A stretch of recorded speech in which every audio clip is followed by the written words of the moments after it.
የባሰ ኃጢአት ለማሰራት ከጥቂት ኃጢአት ይጠብቃል ሰይጣን። ነፍስ ማስገደል ከፈለገ ሌላ ነገር ያደርጋል። ሌላውን ኃጢአት ያስተዋል። የምትክድለት ከሆነ አንተን በጫት ማደንዘዝ፣ በሱስ ማደንዘዝ ለምን ይፈልጋል? ሰው ራሱን ከተቆረጠ በኋላ ቀይ ካባ እንደርብለት፣ ቢጫ ካባ እንደርብለት ይባላል። አንገቱን ተቆርጦ የለም ራሱ እኮ የለም።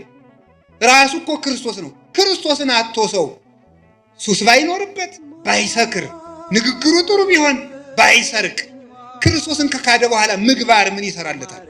ያለ መሰረት የሚቆም ቤት እንደሌለ ማለት ነው። ስለዚህ ሰይጣን የባሰውን ኃጢአት ለማሰራት አንድ መፍትሄ ይሰጣል።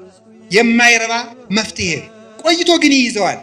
ሰከት ምን የሚያደርገው መጨረሻ ላይ የፈወሰው ሰው ጥገኛና አጨብጫቢ ሆኖ እንዲቀር ያደርገዋል። የክርስቶስ ተከታይ አያደርገውም። መመኪያው ሁሉ ያ ፈወሰኝ የሚለው ሰው እንዲሆን አድርጎ ነው የሚያኖረው። ገንዘቡም ለዚያ እንደጨረሰ፣ ጉልበቱን ለዚያ እንደጨረሰ ይኖራል።